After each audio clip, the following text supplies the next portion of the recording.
dipotong hidungnya maka dipotong lagi hidungnya. Udhun bil udhun, telinga dengan telinga. Tuqatta'u bil udhun, yaitu yang dipotong adalah telinganya. Wassinna bis sinni, gigi dengan gigi, ya, dihilangkan giginya. Sebelah mana gigi yang dicopotin sama orang lain, sebelah situ juga yang dicopotin giginya. Wal juruha, dan luka-luka kisosun, ada balasannya, ya. Balasan dari luka-luka itu semisal dengan apa yang diperbuat oleh orang yang melukainya. Kalau dia digores tangannya, digores lagi tangannya. Jadi semisal itu, tapi yang tidak menyebabkan hilangnya jiwa. Kemudian faman tasaddaqa, maka barang siapa yang bersedekah bihi, dengannya, fahuwa kafaratun lah, maka itu sebagai penebus dosa baginya. Artinya kalau orang yang terkena luka, hidungnya hilang, udhunnya hilang, bahkan jiwanya hilang, itu memaafkan, ya, tidak apa-apa, sudah dia bersedekah dengan membebaskan orang yang terkena kisos itu, maka itu sebagai kafarat dosa bagi orang yang membebaskannya, karena dia sudah bersedekah dengan cara membebaskan orang itu dari hukuman kisos. Kemudian wa man lam yahkum bima anzalallah fa ulaika humuz zalimun, dan barang siapa yang menetapkan atau memutuskan hukum-hukum dengan apa-apa yang diturunkan, yang bukan diturunkan oleh Allah, maka mereka itu adalah orang yang zalim. Kemarin Allah sebut orang yang tidak memakai hukum Allah di dalam memutuskan perkara-perkara disebut dengan kafir. Kali ini Allah sebut dengan zalim. Kalau kafir memutuskan hukum itu yang sampai menghilangkan keimanan sehingga keluar dari Islam. Allah sebutkan di sini dengan zalim, artinya yang tidak sampai menghilangkan keimanan. Yaitu artinya orang-orang yang zalim tadi itu menjadi zalim li mukhalafati syar'illah, karena menolak syariat Allah. Wa qafaina ala atharihim bi Isa ibn Maryam musaddiqan lima baina yadayhi min at-Taurat. Kemudian kami iringkan atas jejak-jejak mereka bi Isa bin Maryam. Mereka di sini maksudnya nabi-nabi setelah Nabi Musa sampai Nabi Isa. Bi Isa bin Maryam, dengan Nabi Isa bin Maryam, musaddiqan, yang membenarkan lima baina yadayhi, terhadap apa yang ada di kedua tangannya, minat Taurati, dari Taurat.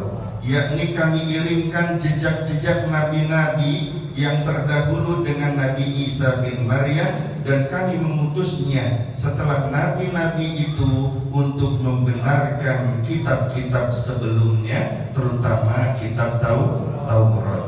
Wa atainahul injila fihi hudan wa nur, dan kami telah mendatangkan ia dengan Injil, fihi, di dalamnya, hudan wa nur, sebagai hidayah dan cahaya, wa musaddiqan lima baina yadayhi minat Taurat, dan sebagai pembenaran terhadap apa yang ada dari kitab-kitab sebelumnya, terutama kitab Taurat. Wa hudan wa mau'izatan lil muttaqin, dan sebagai petunjuk dan pelajaran bagi orang-orang yang bertakwa. Allah sebutkan Injil dengan hudan wa nur, ya. Tadi kami sampaikan bahwa di Injil itu nyaris tidak ada hukum.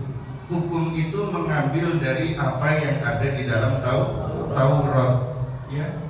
Dan isinya Injil itu Allah sebutkan sebagai hudan wa nur. Hudan sebagai hidayah. Apa maksudnya sebagai hidayah? Imam At-Tabari mengatakan bahwa Injil sebagai hidayah di sini karena menjelaskan berbagai macam kebenaran-kebenaran dari Allah Subhanahu wa taala. Yang kedua, untuk sebagai pedoman kehidupan manusia pada umat Nabi Isa alaihi salam. Imam Al-Qurtubi berpendapat bahwa hidayah di sini ada 3, hidayah irsyad, hidayah ilmu, hidayah taufik. Hidayah irsyad itu hidayah insting, ya, insting. Kalau burung itu keluar pagi, sore pulang udah dalam keadaan kenyang. Dia mencari dengan insting, mencari makanan. Manusia juga begitu. Seringkali Allah bisikkan kebenaran dalam hatinya berupa irsyad, namanya hidayah irsyad. Ya, kalau melakukan keburukan cirinya hatinya nggak enak.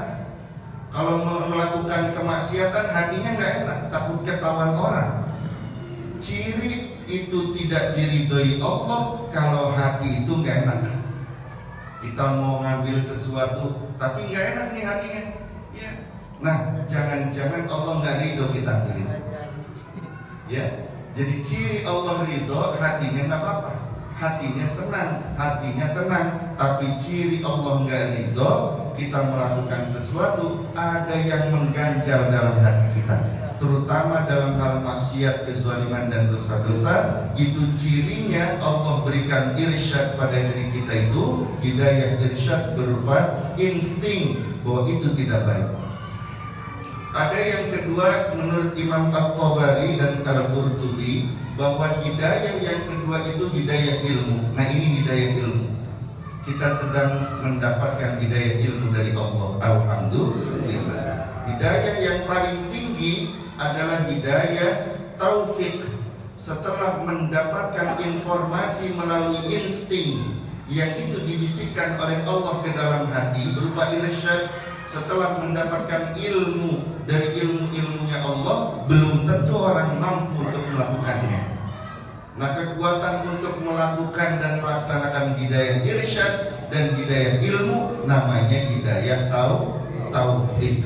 Nah, maka kita sering menutup segala pidato, ceramah, tausiah, mau'izah hasanah biasanya wabillahi taufik wal hidayah. Taufik dulu baru hidayah. Ya Allah bitaufik, ya Allah bitaufik, gitu ya. Karena yang penting bagi kita itu adalah kekuatan dari Allah untuk melaksanakan hidayah irsyad dan hidayah ilmu. Hidayah irsyad pasti Allah kasih, kalau dia beriman dia pasti dikasih. Hidayah ilmu, banyak ilmu-ilmu agama sudah dibahas, ya, apalagi di media-media sosial, pengajian banyak. Tapi kekuatan melaksanakannya ini yang paling penting. Maka kalau kita sholat minta hidayah sama Allah tuh, yang paling kita minta adalah hidayah taufik. Minta kekuatan di dalam melaksanakan hidayah irsyad dan hidayah ilmu. Udah tahu ilmunya, kalau sholat itu wajib, tapi nggak sholat juga.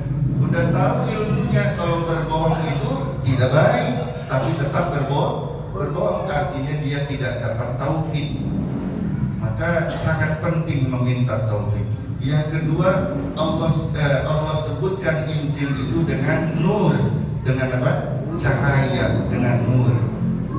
Imam Ibnu Katsir itu berkata, kenapa